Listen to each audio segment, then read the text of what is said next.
A nation fully engaged in the long war on terror demands perfection in training that cannot wait for Vermont's long winters to come to an end.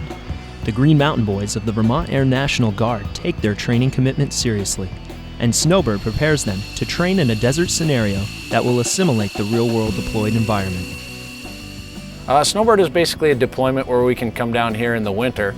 We lose a lot of flying back home based on snow and ice, and we can come down here where the weather's good, the ranges are good.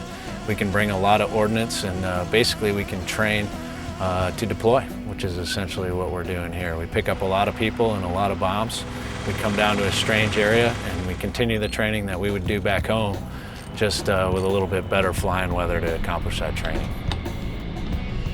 It takes an incredible amount of people to support a flying operation, specifically a fighter pilot operation.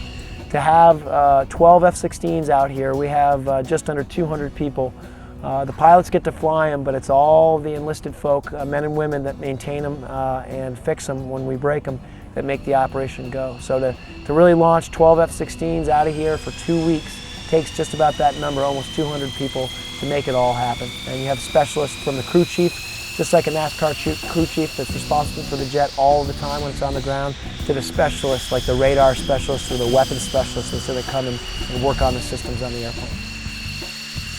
Well, it gives the pilots a chance to catch up on the munitions they're going to be using when they're deployed, and it gives us a chance to work with the younger troops that aren't in Burlington with us all the time, so they're out here doing the job that they'll be doing when we're deployed to the Middle East.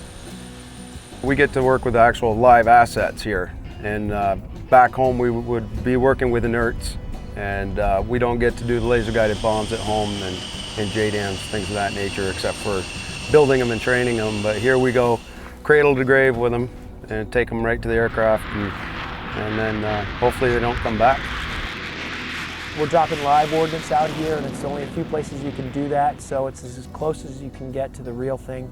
We're also going against targets that look very similar to targets that we might be called upon to strike if we're supporting U.S. ground troops and coalition troops in Southwest Asia. So it's a very good warm-up.